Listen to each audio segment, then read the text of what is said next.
We're going to be starting off by drawing very light and loose, really rough and messy. And then as you start to get into those details, we're going to go back in later to darken in the lines that we want to keep. Now with all that being said though, are you folks ready to draw sadness tonight? Yeah. Excellent. Now to get us started with our portraits of sadness, she's going to start with a basic shape, and the shape's going to be a circle here. And so right towards the middle of our paper, you want to draw in a circle. I'd say about the size of a baseball, or even an orange is a good size here as well. And as you can see, here's keeping my circle very light, really rough and sketchy. I just really building up my circle with lots and lots of curved lines. Now, once you've got your shape in place, next steps we need to add in are what we call guidelines to help us place in some of Sadness's features here. And so we're gonna hop to the top of our circle and just very lightly cut our circle right in half, right down the middle. And this line's just showing us that Sadness is going to be facing towards us. And then about halfway down our circle here along the sides, we're going to lightly stretch across a horizontal guideline here. And this line is going to help us in placing in Sadness's eyes. And this next guideline is totally extra credit.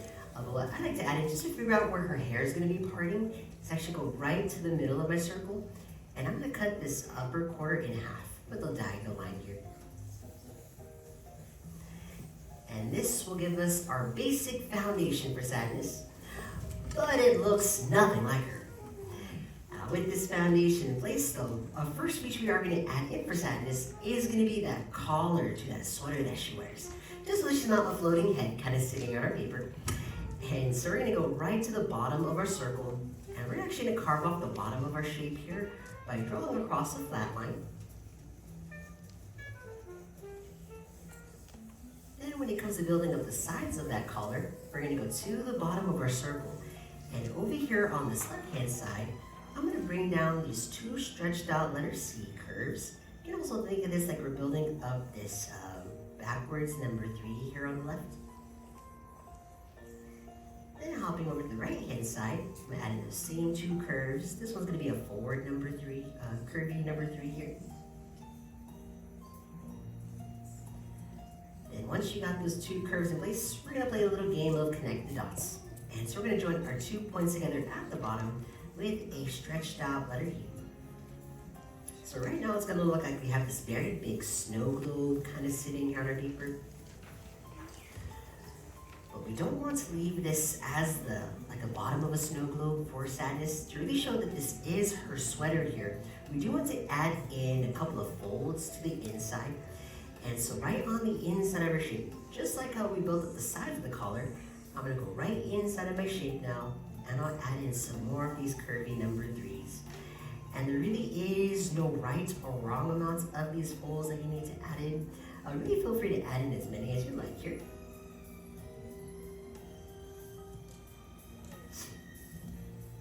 Once you've got some folds in place, her collar here is actually going to be the first feature that we want to go back and lock in. Now for any of my new timers here, whenever we say locking in, that's really just a fancy way we like to say, really bold or darken in your favorite lines from those other ones that we started with. So if you felt like you made one side of your collar a little too small, a little funky, feel free to add in a couple more light lines. Just really darken in the ones that you really want to stand out here. But once you got her collar nice and dark, next feature we want to work on for Sadness is going to be her hair here. Now she does have that very classic bob of a hairstyle, and so we're actually going to break down her hair into 2 parts. And so I'll go ahead and start with the right hand side here. From my little guideline, I'm going to go right above my circle, and I'm going to build up this right hand side by bringing down a short diagonal line from that guideline. Then I'm going to turn this into what's going to look like an upside down letter L, just bringing down a diagonal line to my guideline here.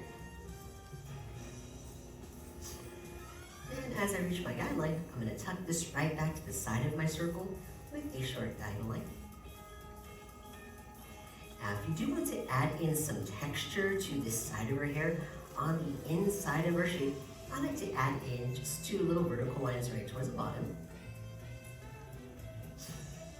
Now when it comes to building up this left-hand side of her hair, we're gonna go right back to our guideline, and I'll go back into my sketch mode, but from this guideline, I'm gonna follow that same curve of the circle, so just like stretching out this little rainbow.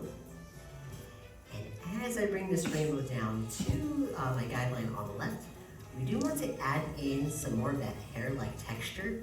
And so from the end of my rainbow here, to add in that hair texture, you want to go right towards the end of that rainbow, and we'll add in some little shark fins, little blades of grass. Just a couple of small triangles that are going to hang off on this left-hand side here. So for me personally, I like to add in 2 little shark fins.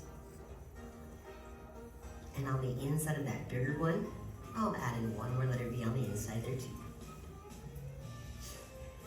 Now with this outer part of her hair place, her bangs actually do curve into the inside of her circle. And so we're going to add in a little bang going from this left-hand side now. And on the inside of her shape, I'm going to add in 2 more shark fins, little blades of grass, so 2 letter V's on the inside of my circle here. And as I bring this second letter V up, I'm going to blend this into the top of my original circle, and I'll go ahead and connect this to my guideline on the right-hand side here. Now, Inside Out, the first Inside Out film was actually directed by a gentleman named Pete Docter, and you might not be familiar with his name, but I'm sure you're familiar with his work, as Pete is also responsible for directing Monsters, Inc., as well as Up, and his last film that he directed was Soul, one of his own passion projects. And he's actually currently the head of Pixar as well. Once you lock in Sadness's hair here, oh, I almost forgot. 1 more side, on the right hand side, we'll add in 1 more little blade of grass, just to add in some more of that texture here. This will pretty much give us what we call our silhouette for Sadness. She's looking a little bit more familiar now. And so now that we've got the bulk of our emotion in place, to really bring her to life, really add in her face next, we're going to start by giving Sadness those very big puppy dog eyes that she has. And so to fit in those eyes, we're going to go on our horizontal guideline. And pretty close to the center here, I'm going to start with the eye on the left, just lightly sketching in a very big circle on this side.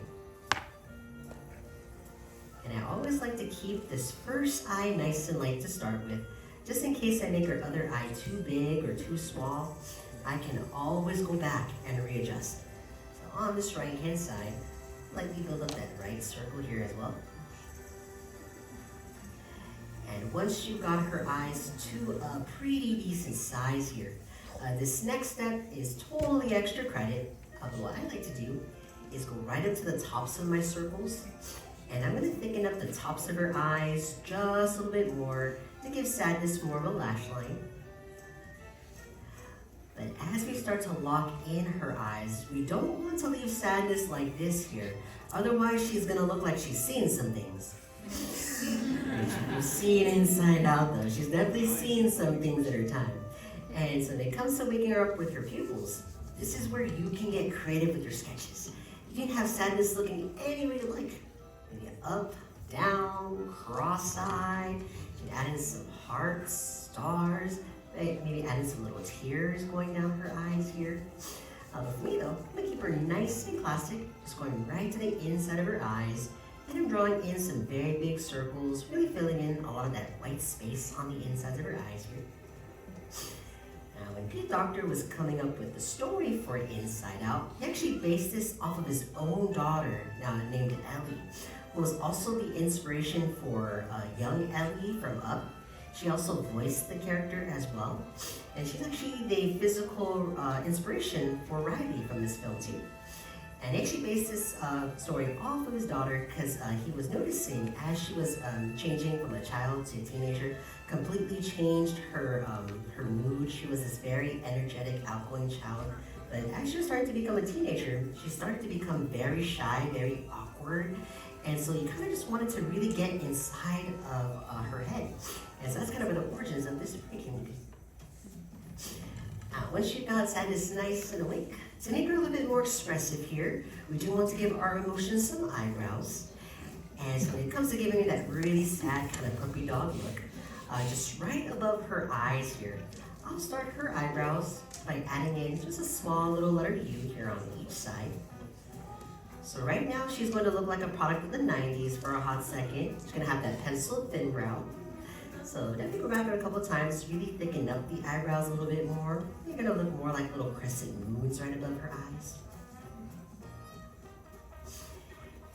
Now once you got those eyebrows on point, next feature you want to add in for sadness is going to be her nose here.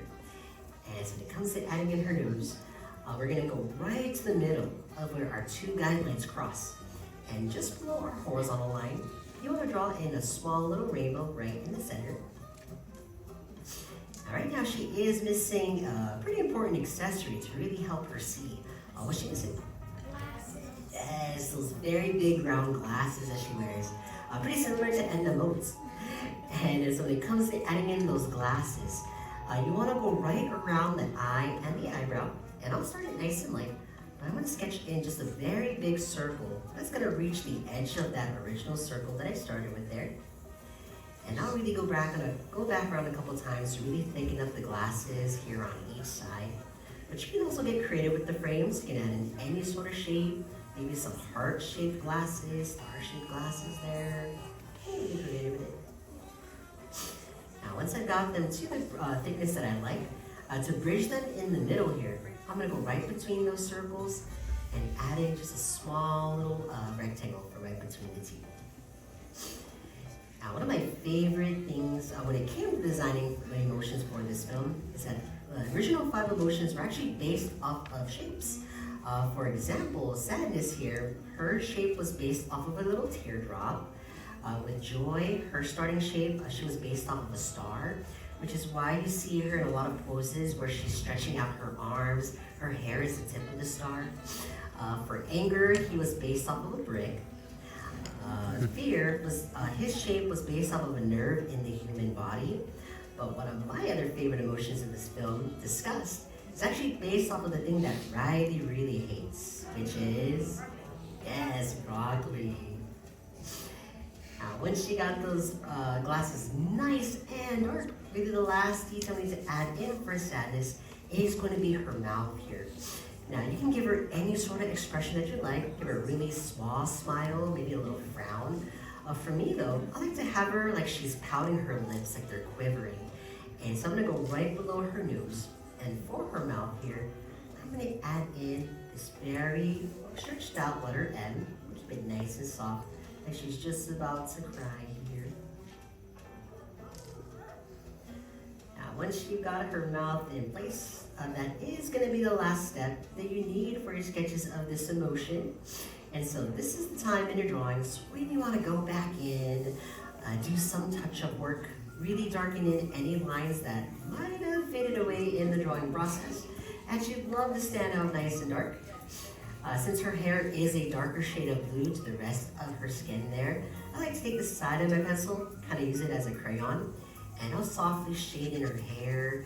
By using the side of your pencil, it'll give you a nice even tone to your shading, and it'll also keep your pencil sharp here too.